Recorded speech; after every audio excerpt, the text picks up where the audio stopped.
We are an unprecedented time in the real estate industry in which it's predicted that lots and lots of agents are going to be getting out of the business. We see massive companies either furloughing or laying off staff.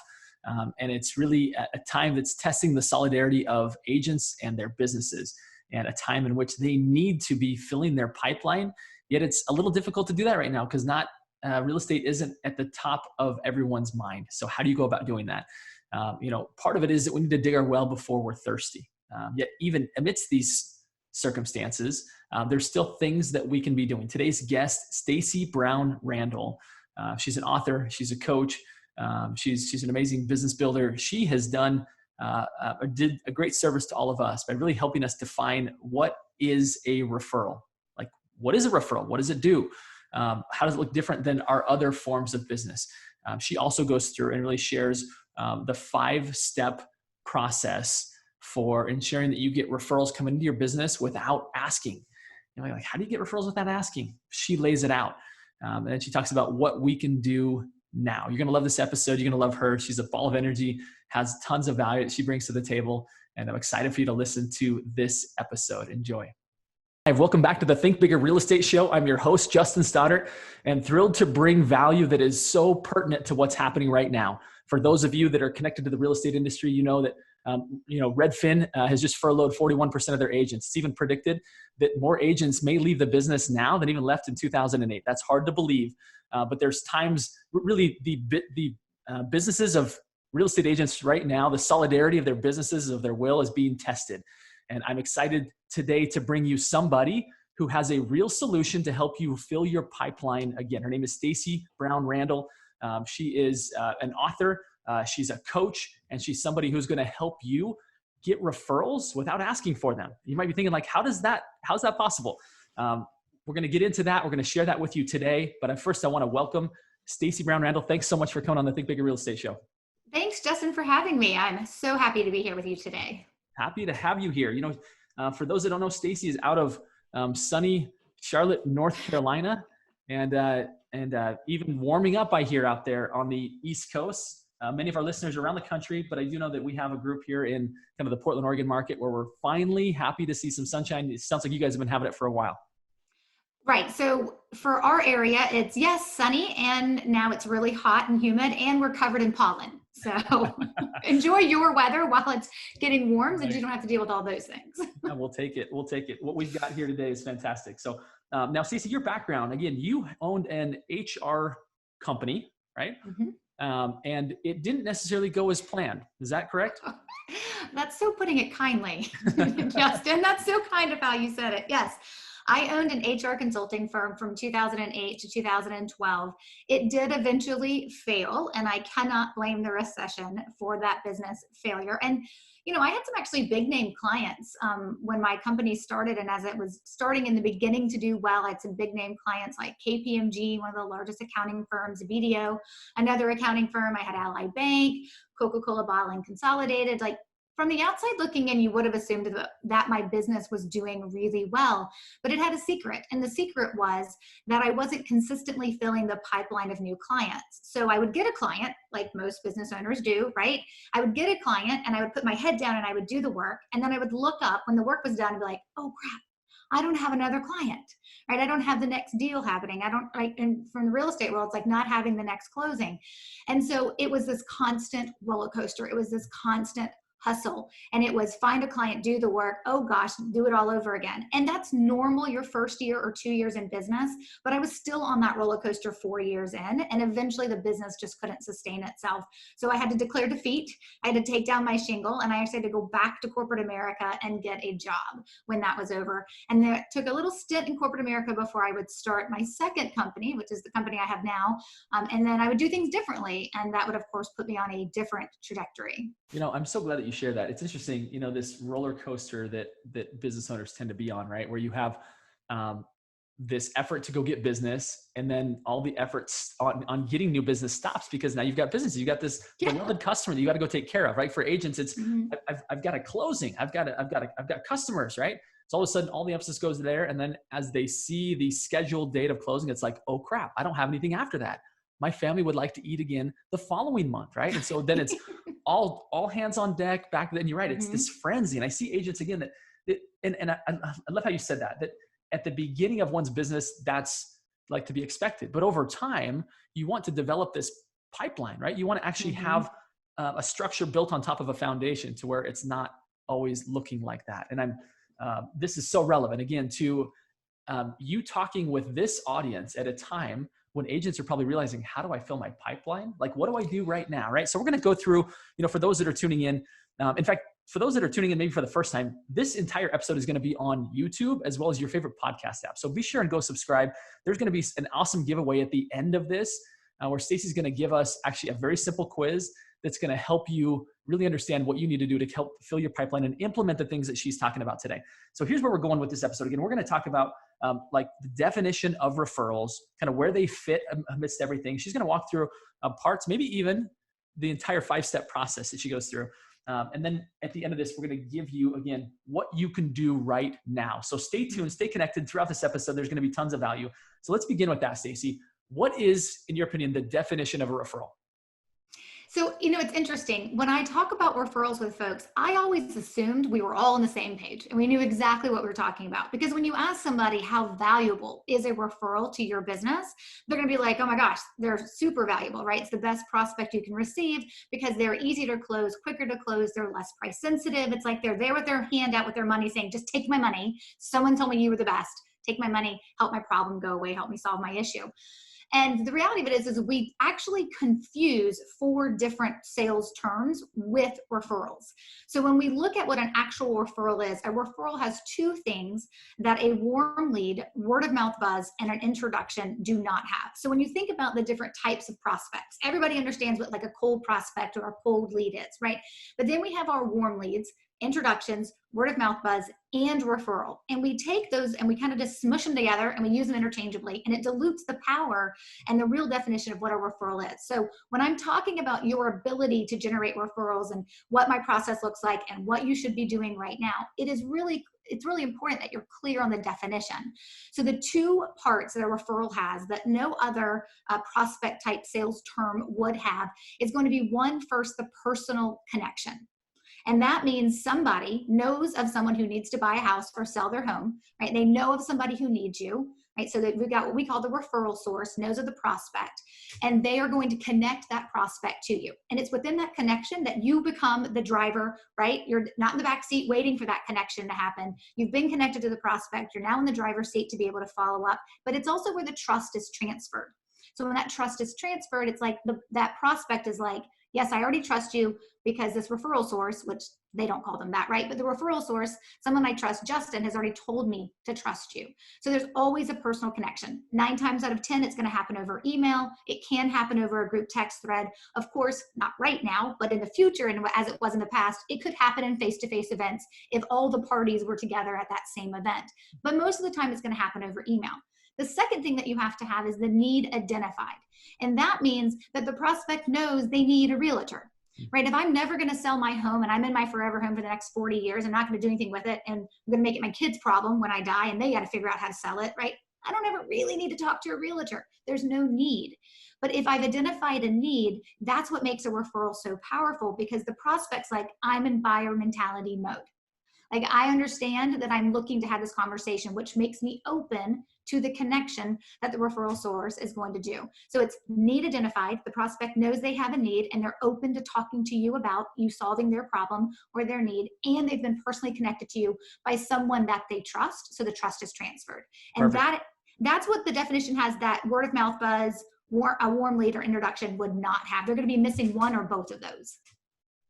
I love it. We'll just have to do a little bit of a disclaimer. You might hear some noise in the background. This is the beauty of our stay-at-home directive right now. I've got some little ones right now. And so anyway, in case you hear a little bit of background noise, that's not made up. That's actually real. And that's real life, folks, right here at the Think Bigger studio. Well, and you could hear it in my background as well. My kids are a little bit older, so I've threatened them with no iPad time if I hear them in the background. They're 9, 11, and 12. So I don't know how young yours are, but yeah, this is life. This is life. Yeah. So my youngest is 2, and she doesn't listen to much of anything. That's a 2-year-old. So let's talk about kind of where do referrals fit in the scheme of things? Like you've done an amazing job at defining, right? You've got the personal trust transfer, that personal connection, and the person themselves knowing that there's a need. Kind of where does this fit amidst kind of all these inflows of business? Yeah, so the way we are always taught to think about business and our sales strategy, like the ability to have lead gen, right? Like what are the different sources or things that you are doing, the activities, right, that are bringing people into your pipeline, that are bringing prospects to know about your business and into your pipeline. And we kind of look at this as the overall idea behind like that sales strategy. And most of the time we have been taught that there's two parts to your sales strategy. There's the prospecting side, and then there's the marketing side. Prospecting is shorter term, hope to go to this networking event and meet somebody, right, who actually needs to buy or sell a house. Or it's going to be the idea that I meet, maybe I do a cold call or a cold email, right? Maybe I'm farming a neighborhood. There's these prospecting activities that are expected to happen. And then there's these marketing activities that are expected to happen. And that's maybe like our online presence, social media, maybe we go for PR, but there's a longer burn to it as we would expect for it to work. The idea though behind our sales strategy with prospecting and marketing is we're talking to the end user of the prospect, and we're trying to get their attention and try to get them to notice us and to want to do business with us. When you take referrals and you attempt to put them within the prospecting mentality and within your prospecting plan, or you take referrals and you try to make them fit within the marketing plan and the marketing mentality, that's where the old school advice has come from about how we generate referrals. When I take referrals and I try to make it part of prospecting, short-term mentality, quickest to the close, how do I get you quickest to the new prospect, right? Then that's where the asking for and paying for advice comes from. Now, of course, paying looks different in your industry because you guys, it's above board, and people know if one realtor refers you to another realtor, of course, there's that commission shift that happens there. But what I'm talking about paying is like what other industries do that's like behind the scenes that no one really knows. It's the kickback, right? It's the, hey, you bring me some business and I'll give you a kickback on it. And the buyer doesn't know it. And that's what makes it not above board. But it's where the asking advice and the paying for advice has come from. Hey, I need to get you as quick as possible to the prospect. So you should just go ask people to give you prospects. You should go ask for those referrals. That's where the advice came from. Like when we take that advice, it comes out of figuring out how to fit referrals into like this two-part prong approach to our sales strategy. And same with marketing, right? When I take referrals and I fit it into marketing, then I'm telling you to be overly promotional and gimmicky. I'm telling you to put in your signature line, right, of your email, the best compliment you can give me as a referral, right? Or to send out really cheesy things like a pack of goldfish and say, I'm fishing for your referrals. Like it's where we get overly promotional and gimmicky. And it matches some people's brands, but not everybody's, right? So if you don't want to ask and pay and you don't want to be overly promotional and gimmicky, you're left with not much in terms of how we're going to go about generating referrals. What I've found by looking at the human dynamic and the psychology behind why referrals actually happen is ultimately we just need a third plan. So we have our sales strategy. We should have prospecting. We should have marketing, but then we should also have a third plan, that third leg of a stool is actually going to be the referral plan. And what we have to recognize is the activities we do are different. And of course, who we're doing those activities for and the language we're using is different. Because in prospecting marketing, my end user conversation is happening to the prospect.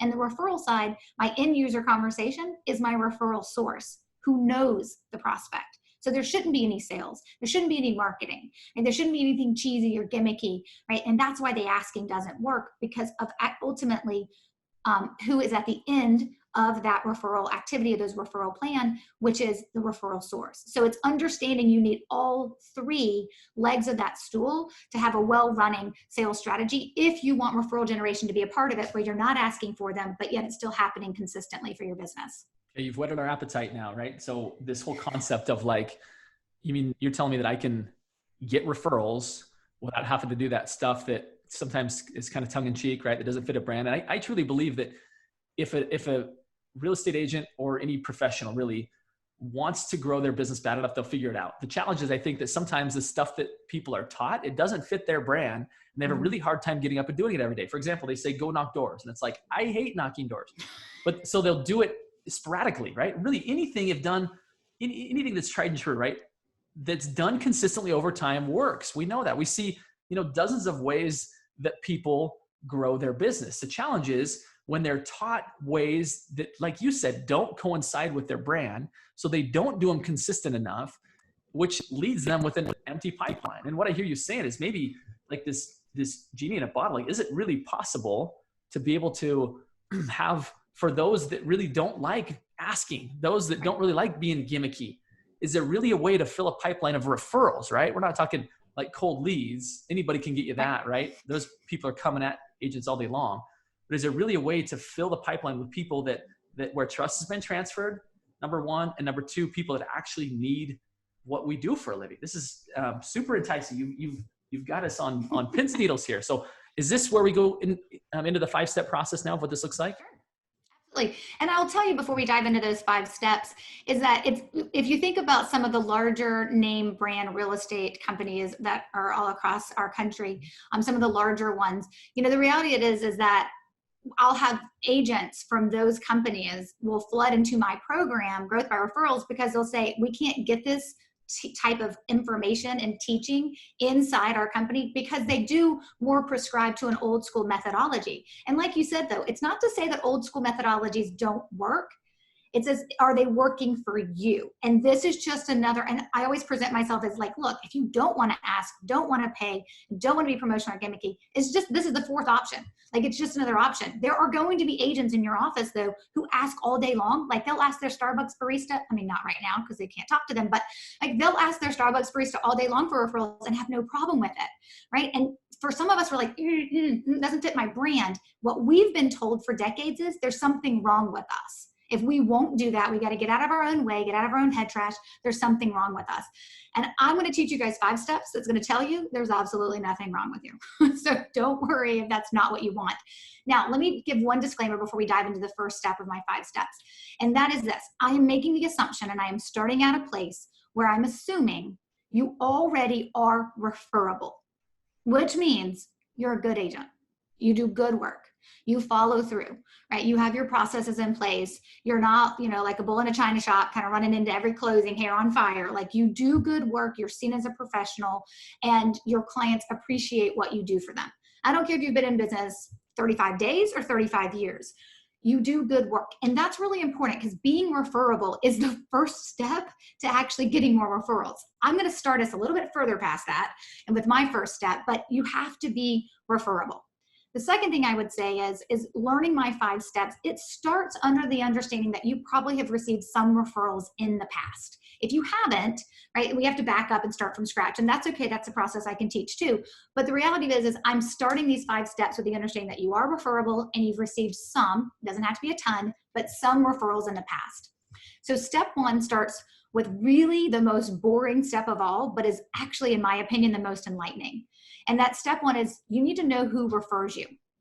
You actually need to identify your referral sources.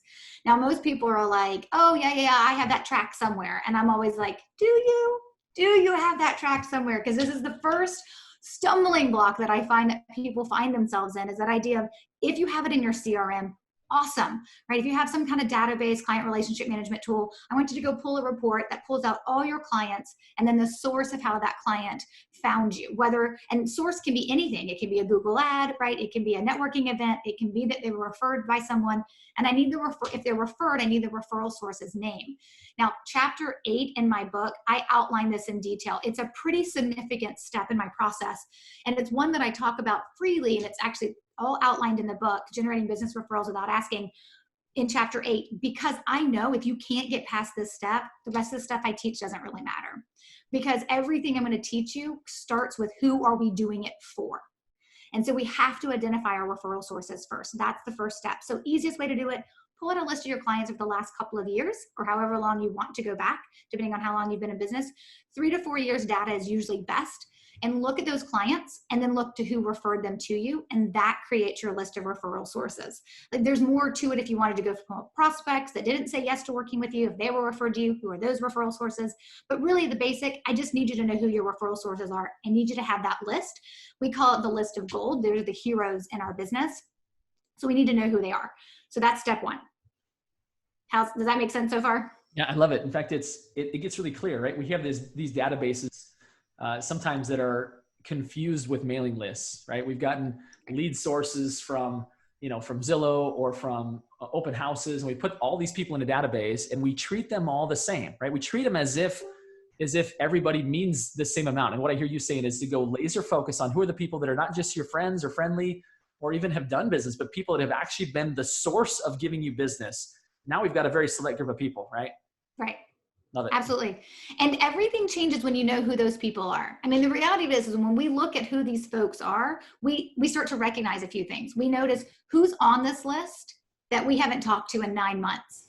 And we're going to feel bad. We're like, oh my gosh, they refer me every year and I haven't talked to them in 9 months or even done anything for them in 9 months, right? And we're going to look at that list and we're going to be like, what do you mean so-and-so is not on this list? We go and grab beer once a month. Every month we're grabbing beer and talking about business. And I swear they tell me they're sending me people, but why isn't it reflected on my list? And more than likely it's because they're not actually referring you. They're just talking about it. And so there's this idea that we have this anecdotal evidence in our head as to how our business functions. But when you are forced to look at the data, then you really understand what's working. And so the big thing is when people do this step, I said, you're going to have some aha moments. Who's on the list that you're surprised at? Who's not on the list that surprises you? Is your list big? Is it small? Do you need more referral sources? There's all these things that kind of come out of this step, but that's the first important step. Now, the second step is once we've identified our referral sources, and the second step is a lot of folks say it's like the throwaway step, the way that it kind of just fits in at step 2, but it is so very critical. And what I mean by that is do you have a process, right? An immediate follow-up process every time you receive a referral to send a handwritten thank you note. And I mean handwritten by you, not some online third party, not your assistant. Don't care how bad your handwriting is. Like, do you sit down when you receive a referral and handwrite a thank you note? And the reason for that is because what we don't pay attention to in our referral sources mind, but I hear it all the time from referral sources who don't get recognized for the referrals they send, is what they're looking for ultimately is acknowledgement that you actually are taking care of the person that they sent to you. And you can do that in an email really fast and be like, hey, thanks so much. I'm going to go talk to them now, right? But the handwritten thank you note tells them that they matter more to you because you took time to actually write something to them.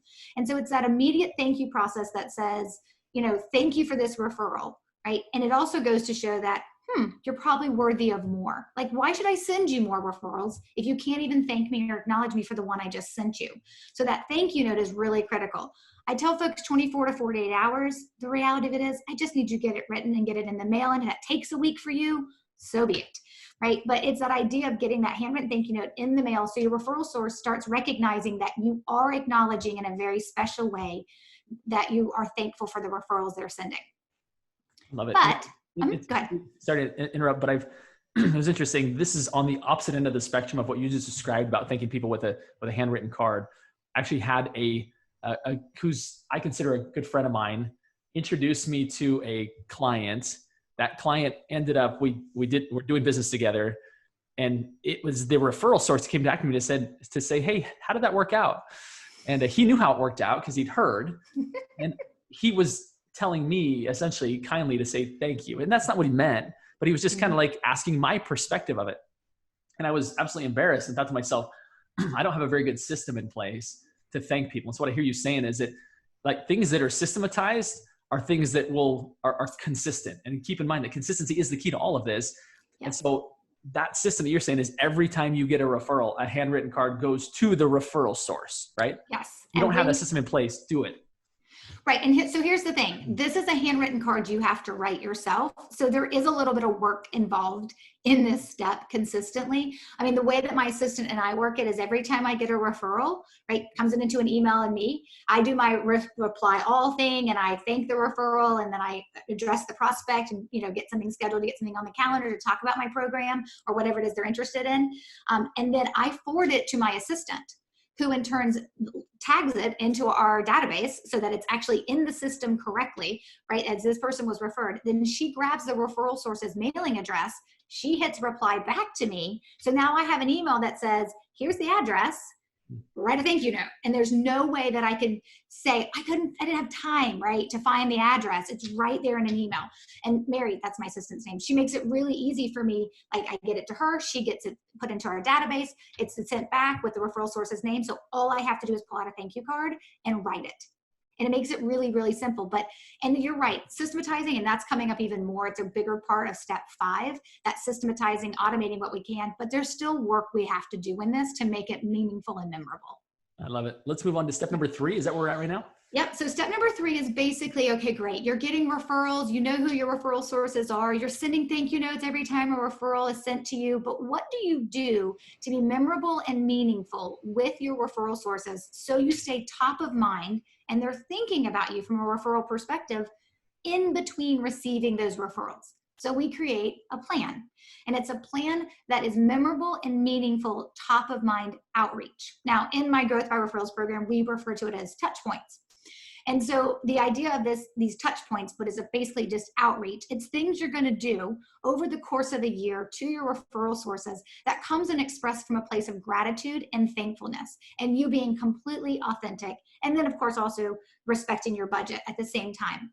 What this isn't, it's not your newsletter that you send out every month with the latest market trends, right? That's not what we're talking about. Have that newsletter, do it as part of your marketing or your prospecting plan, but don't count it as one of your touch points or your outreach to your referral sources as part of your referral plan. You've got to go higher. You've got to go higher and deeper in terms of understanding what this looks like with our referral sources to be memorable and meaningful. It's how we transfer the thank you that we're feeling consistently and reminding them consistently that we're thankful for their referrals. The truth is, though, this isn't something you do twice a month. This isn't even something you do every month. I teach my students, we're looking for between 4 and 8 touch points or outreach per year. Most will fall in the 6 to 8 range. And if you're doing the right types of things, right, then of course you're going to have that impact, that top of mind factor, transcending keeping in touch and moving into top of mind factor, where they'll think of you more often. And in some cases, start looking for those opportunities for referrals, because this is how it ultimately works. When someone does something nice for you, you remember it. It has an impact. And typically we start figuring out, I just want to repay the favor. Like, I appreciate the fact that they're doing something nice for me. And that's ultimately how our referral sources end up feeling. And if it comes from a place of authenticity and it comes from a place of gratitude and not manipulation, that is what is like seen through it all. And that's the important piece I think that people miss, is that we're not doing chintzy things to people like, oh, look at this I got, I remember you. It's not about the remembering you. It's about knowing, wow, Justin did this because he actually cares about me. So fundamentally, you got to care about your referral sources. If you're dead inside and don't care about people and your referral sources, this process will not work for you. But it's this idea that we're going to take care of our referral sources in a way, but it doesn't really, step 3 doesn't work the way we want it to from a referral generation perspective if we don't add in step 4. And step 4 is the language piece that we use. Step 4 is how we plant referral seeds through that outreach that we're doing for our referral sources in that consistent way. So it's the language that we use of how we plant referral seeds that has our referral sources remembering us, feeling an impact towards us because we're memorable and meaningful and we're top of mind. And then we're using referral seed language so they're thinking about us in a specific way. And it's crazy to watch this happen. It's like me taking a company that goes from averaging 40 referrals a year to in their first year getting 347. Right? Or it's working with a realtor who was so excited just to see her referral sources hit the double-digit number for the first time ever in a year and start receiving double-digit referrals. Or someone going from like 3 or 4 referrals in a year to 20 the first year to 40 the next year and now aiming for 70 or 80. It just depends on where you're starting from and what you're looking for. What people don't recognize is that when you take care of people, they want to take care of you back typically. And we're going to use the language that's going to kind of guide that from that perspective. But it absolutely comes from a place of being authentic and caring about our referral sources, not trying to manipulate the system. Well, I love what you're saying here. I think that there's something to point out. I think sometimes we fool ourselves on what it means to maybe take care of somebody, right? Or to add value to them. I think putting somebody on a drip campaign is not valuable, right? It might create in some way, make it to where you're not forgotten. I'm not saying you shouldn't do it, but it shouldn't be perceived in your own mind or confused in your own mind as, okay, this is how I'm adding value to people. I'm putting them on my newsletter, email campaigns, or I'm going and I'm liking their posts. Like, this has got to be something way more personal, yes. Right? And maybe you can like give an example for kind of going back to step number 3. Mm-hmm. What's something that you would do that would make you, like, let's say it's 6 touches a year. What should one of those look like? Obviously, we realize that an email, especially like a group email, is not going to do it. What would be a good example? You would say this would this would definitely fall within the category of you having a meaningful contact with somebody. So the way that I like to look at this, and I'm going to give you one example that I think everyone can kind of visualize in their mind's eye to like get what this looks like and what it means. But here are some things I want you to keep in mind that it's not. So I mentioned that it's not, as you said, the drip campaign or the e-newsletter. It's not that. It's not you sending them something with your logo on it. Your logo on a water bottle or on a koozie or something like that, that's prospecting. And I'm not saying don't do it in prospecting land, but don't do it in referral land because it's not truly the gift, right? You having that system that reminds you to text them every 32 or 62 days because you haven't reached out to them yet. We all know what those text messages mean after you do it consistently every 62 days. We know what you're trying to do. You're not ultimately trying to take care of us. You're trying to check in to see if I'm like, all right, and if I'm keeping in touch, am I thinking of you and maybe sending anyone your way? So it's not those things, and it is transcending that. It's also not putting stickers on things that say the greatest compliment you can give me is a referral, right? And sending out note cards that remind people of referrals in you. It's none of that stuff. So one thing that I did when I was looking at who my top referral sources are, and I paid attention to, when you do step one, you start to realize a lot of the commonalities your referral sources have in common. 80% of my top level referral sources were business owners who were also parents. So I thought, okay, what's memorable and meaningful if I've got business owners who are running around like crazy and they're also parents? And so I put into my plan to recognize Mother's Day and Father's Day. Now, I'm going to give the example here as a gift. Lots of people in my program build their plans without gifts because it doesn't work within their budget. So I'm not saying you have to do gifts. You don't. You do not have to do gifts. We talk about other different categories of how this outreach looks to our referral sources that don't involve gifts. But if you had big budget and you wanted to do something, I'm using this example only because I know you can visualize it. So for Mother's Day one year, I sent my top female, of course, referral sources that were mothers. I sent them a Wonder Woman water bottle. My logo was nowhere on there. My name was nowhere on there. When you removed the card, it said something about never forget you are a hero, right? When you removed the card, there was nothing that said Stacy on that water bottle. But 1, 2, 3 years later, nobody had forgotten who gave them that water bottle because it was meaningful and it was impactful and it was memorable in that regard. And the fact that it happened to be a gift was great and they could continue to use it was excellent. But I do tell folks, if you're gonna have these touches throughout the year, if you can do something that's gift like that, it's a great one because it has a longevity factor, but it's not necessary as long as you're being consistent with these 4 to 8 touch points in a year. But that's one that people look at and they're like, when I give it as an example, like, oh, I get it. That Wonder Woman water bottle, it's not a Yeti with my logo on it, giving it to you as a gift, right? So it's how you think about these things and how you look at the different things you can do. And I will tell you that most people think coming up with those ideas is going to be the hardest part. And we talk about brainstorming and sample plans of other students and things like that and other ideas and how you create your plan to be unique to you. There's some platinum principles we follow in that perspective. I'll tell you, that's actually not, once you get going in it, once you see who your referral sources are and you kind of get some ideas, and we talk about this through the program, that's not the hardest part. The language piece is what typically trips people up, is figuring out how and when to plant those right referral seeds, because I teach it from a formula perspective and understanding direct and indirect referrals seeds and understanding when not to plant them and when to plant them. But once you figure it out, Justin, I got to tell you, nothing I teach is rocket science. Nothing I teach is something that when you just sit down and think through it, that you're like, oh, I get it. Now I have to do step 5. Which is execute it, which is create a system and a process, systematize what you can. We call it processitizing in the program. I don't know if that's a word. I just like saying it. So we processitize everything that we've built so that it happens, so that we execute. And anytime a student comes back to me and they're like, it's working, I'm like, don't stop. Because the minute you stop and rest on your laurels, it'll stop working. And I'll have students who come back to me like in their 2nd or 3rd year and they'll be like, it was gangbusters those first 18 months. And then I missed a couple of touch points and it kind of dropped off and now I'm getting back onto it. So it is a long-term game and it is a relationship we're investing in with our referral sources. And you have to be intentional about it. You also have to do it in the right way. But ultimately what this comes down to is take care of the people who take care of your business by sending you referrals. It really is that simple. Know who they are, thank them appropriately, thank them continuously throughout the year, use the right language so they think about you from a referral perspective, and then do it. Do it consistently and make sure you execute on it. The part that I love with regards to these, whether they be gifts or just touches, is that it's not about your story, right? Right. One of my key mentors who wrote the book, just blanked. Anyway, Donald Miller, who wrote the book, what's it called?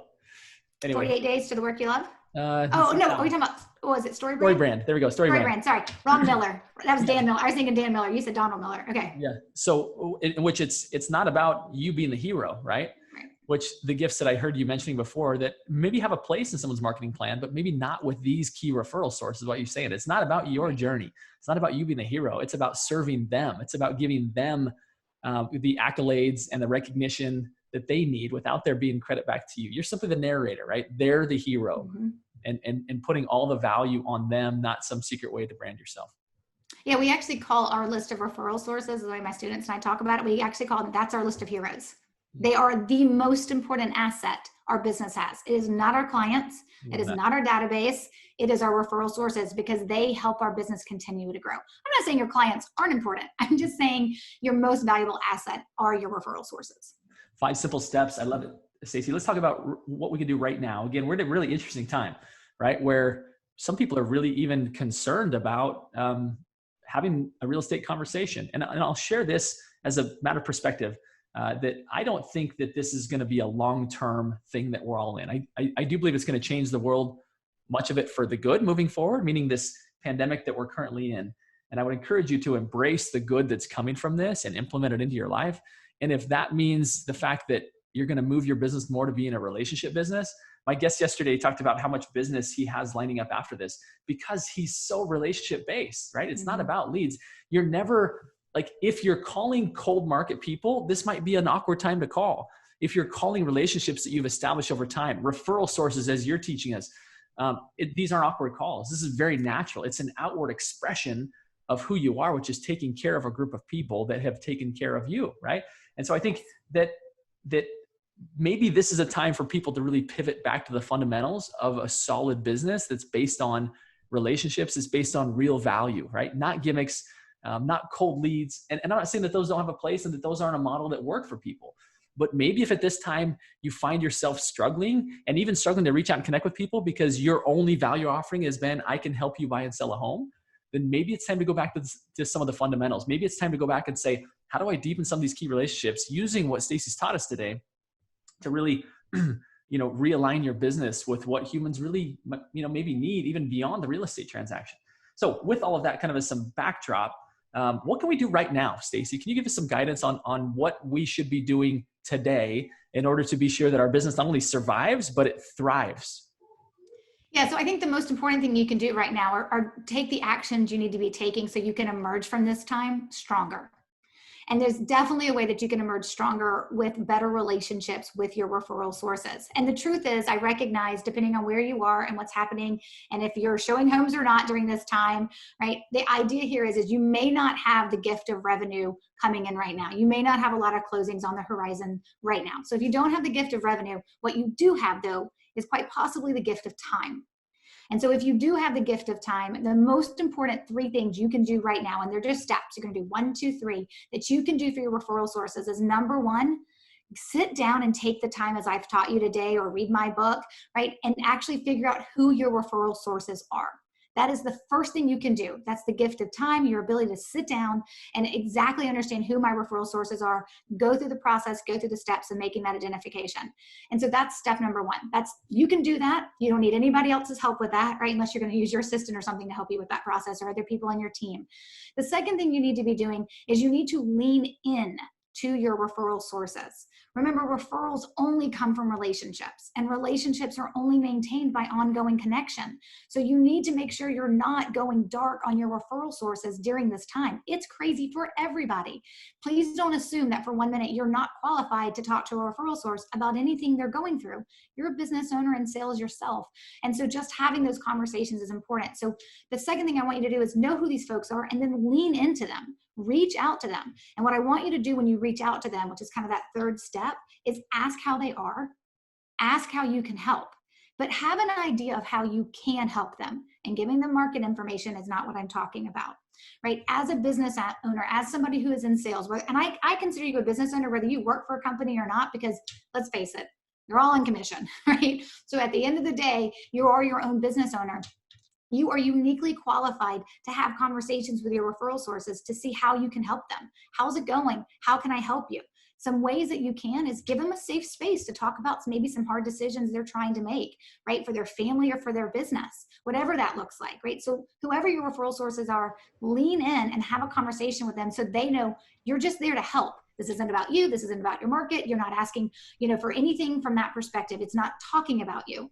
It's leaning in and saying, how can I help you? Like one of the things I did is I reached out to all my referral sources, and I know 2 very specific ways that I can serve them right now during this time. And the first one is give them a safe space to talk about things. I can pull out my productivity and business coaching hat and I can put it on and I can help them have a safe space to talk about some maybe hard decisions they're making in their business right now, or trying to homeschool their kids while running their business, right? So that's one thing that I can do, or just in their jobs, right? And then the other thing I can do is I can provide content like this for their communities, for their audiences, for their prospects, for their clients, so that their clients understand what it looks like to emerge stronger from this from a referral perspective. You have the same thing too. So if you were to do anything right now, having the gift of time, maybe not necessarily the gift of revenue, is the idea of know who your referral sources are, reach out to them. And when you reach out to them, make sure you're asking them, how can I help you? And it's okay for you to already have a couple of ideas of how you can. When I reached out to my referral sources, I had tremendous response back. And some were just like, you know what, I don't need anything right now, but thank you for being a bright, friendly spot, doing everything that's happening. And I continue to reach out to them as this continues on, because we don't know when it's ending, right? And I'll continue to be there and be there for them. They'll remember that because they know it's coming from a genuine place, because I care about my referral sources and I don't ever let them forget it. And they know that this is what I'm coming from, is this genuine place of wanting to help. And it will only make our relationship stronger when we come out of this. It would not have helped if I went dark on them and ignored them for the 60 days or whatever we're going to be in this from that perspective. So it is thinking through like this relationship. How do you pour into it even in a time of uncertainty? I think that there's tons of wisdom in that. The reality is real estate agents know probably more people at a more intimate level than most. You know their home, you know where people live, you know how many kids they have, you know what their likes. There's so much data that you have access to that you can then use to serve them, right? You know what they do for a living, like what their, generally what kind of their income is. I mean, that's data, of course, when used properly, can really help people to be making connections within your network. And I love what you said, Stacey, of like go into these conversations already having an idea of how you might be able to help, but also going in like really open to learning about what is it that you genuinely need. And let me go back and see what I can find out. I had actually, one of my clients reach out to me to say, what can I be doing for people during this time? And I said, the best thing you can do is reach out to the people in your database, in your network, and ask them, what are some needs in our community that maybe I'm not seeing? And get a general feel. Is it healthcare workers need to be, need meals? They need support. They need, there's some elderly people who need letters sent to them. Like there's plenty of needs out there. And if you just go reaching into your database, asking that question of like, who needs help? And then I'm going to mobilize my massive network, right? And you might not think it's massive, but you'd probably be surprised to help this group. I think you're going to be able to not only feel really good about the time, but also you're going to build deep relationships and set yourself up to have the kind of business that Stacey's teaching us to have. So tell us, Stacey, there's something here that people can go and learn more about this, kind of see where their business is at, right? Yes. So it's called the Referral Ninja Quiz. We kind of do everything inside my free Facebook community. And once you're kind of like inside my community, we do everything from this understanding where you're starting from for your ability to generate referrals without asking. So we have this 9-question quiz that you take, and it will give you a certain referral ninja level. So you're going to get a colored belt. You're going to understand where you are in a level.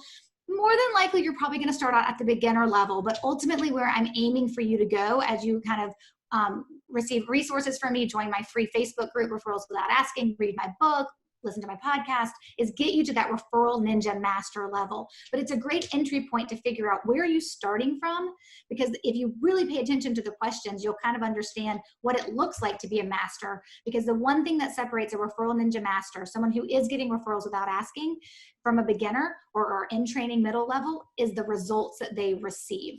And that's ultimately where I want people to get. And so it's just a great quiz to take 9 questions. Don't overthink it, but be brutally honest and figure out what is your referral ninja level.